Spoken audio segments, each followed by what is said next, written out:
a connection to get past anymore, but my homie, I've booked, I worked with them before, so I've got the little backstage hookup. Oh, well, that leads into one of my final questions. Who's the most famous person in your phone? Most famous person to me, or just in like general? Well, I mean, if you say like the world's most My expensive glass blower, then yeah, that's shit. My phone now. Yeah, it depends on if you're a weed person or not. I would say just like generally famous. yeah. Do you have Willie Nelson's phone number? No, Willie. Do you Either one of the dudes from Wu-Tang. A mentor of mine. That is crazy famous to me just because of the style of hip hop that I like is Booty Brown from the Far Side.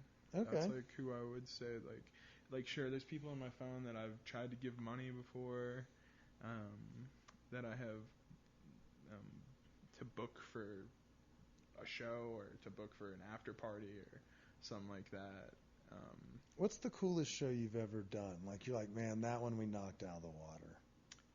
So I've done some cool ass after parties for the trade shows. So we booked Wu-Tang one year for an after party for a cannabis convention, which back then unheard of. Like not like weed conventions weren't doing that kind of thing.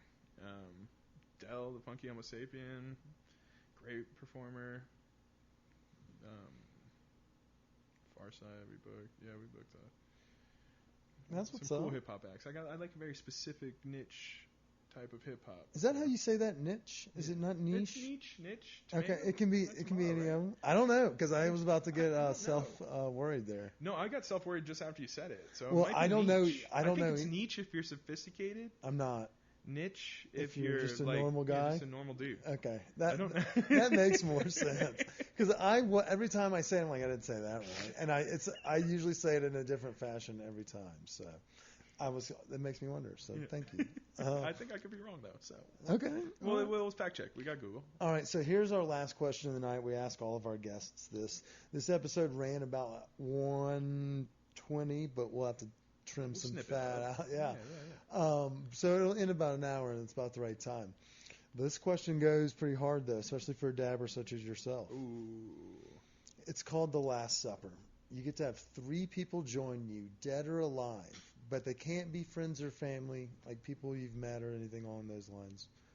Who are those 3 people, and what are we eating? Holy. The first one would be my pops. You can't do that. It can't be no friends or family. All right, no friends or family. It's got so they can be dead or alive, but no friends or family. No, okay, dead or alive. That's fine. So it can be Leonardo Aristotle. da Vinci. There you go. We're going. I mean, you got to. I mean, shit. Why do you have to go Aristotle? Just because he's a sound philosopher, has been argued about for long enough where everyone knows any flaw that he did have, and there's not pretty. He's on pretty sturdy ground. Pretty on point. So I would love to talk to him. How do you think his language would translate? Like he's probably so old that even the dubbed over Netflix Aristotle would be pretty fucking difficult to understand. Because he'd speak in like old English, like old Greek. It'd be like, thus doth protest. Yeah, we would have like a little earpiece. Yeah, like at the UN. Yeah. Exactly. It would be translating for us. Number 2. This is an amazing question. Thanks, man. We get great answers. Yeah, but this is fucking... It's all right. I'll cut out if we have too much dead air. No, we're going to get it. So the next person, let's go like recent times. Who would be cool to fucking burn with? Could it be a group or it's just solo? Solos, humans. God, because burning with like the Beatles would be cool, but any individual Beatle would be lame. Who? The Beatles would be dope, but individually lame. Yeah, like having all 4 would be nice, but I don't want to talk to just fucking John. I don't know. George Harrison would have to be the one. That's the one that I would have to land on as well. Next would be and then probably MF Doom because he's just super influential in the way I've been listening to him for so long. He's just part of my life.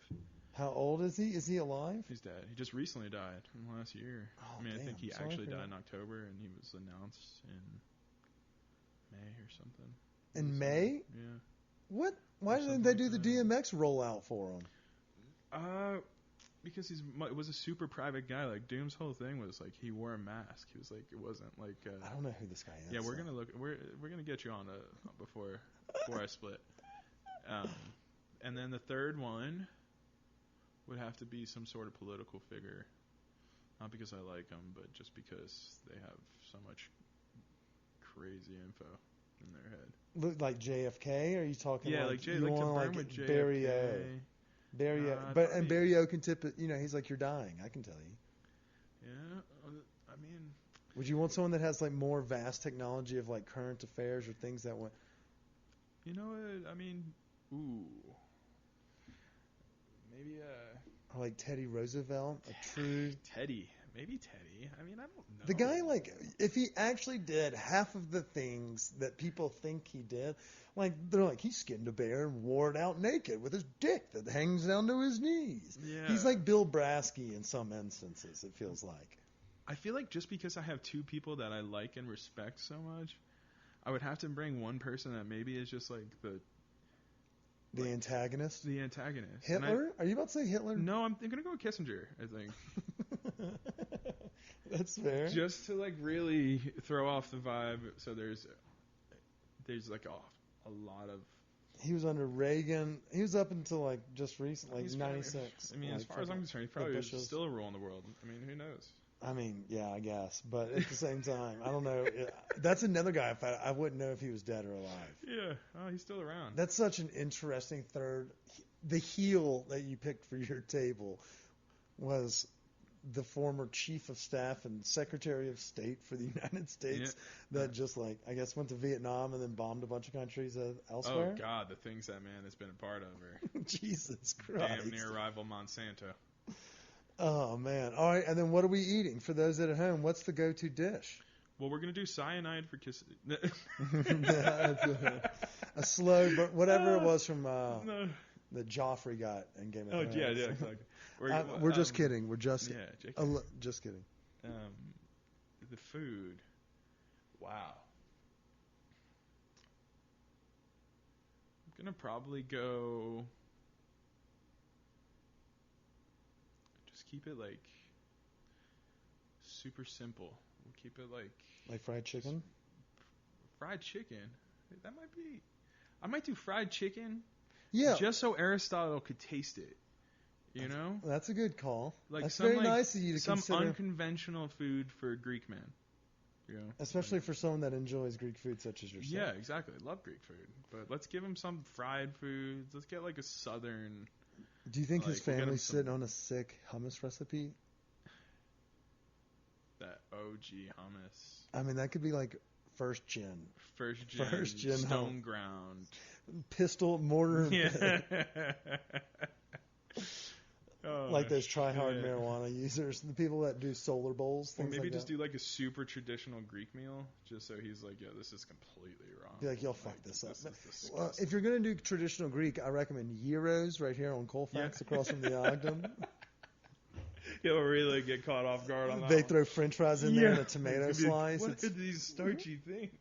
Oh, that's funny. Yeah, and it'll be warm as shit. He'll be thrown for a loop. All right, so do you have any dinner for us?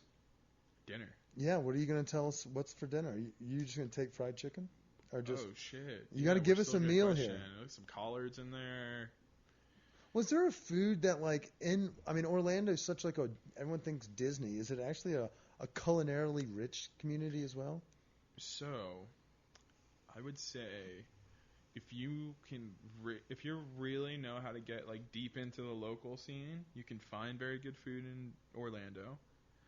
But if you are just coming from, like, visiting, the Rainforest Cafe is not going to play the hits. Yeah, you are not going to be good. You're gonna. I'll eat a turkey leg in the Magic Kingdom all day, and I'm not too good. Good turkey leg in the Magic Kingdom, dude. And like we have a wonderful, like, I don't really ever think about this until I look back, but a lot of the reason why I can think about events the way I do with the small details and just to try to make them as special as I can, really credit has to be given to being immersed in that type of place where everything is.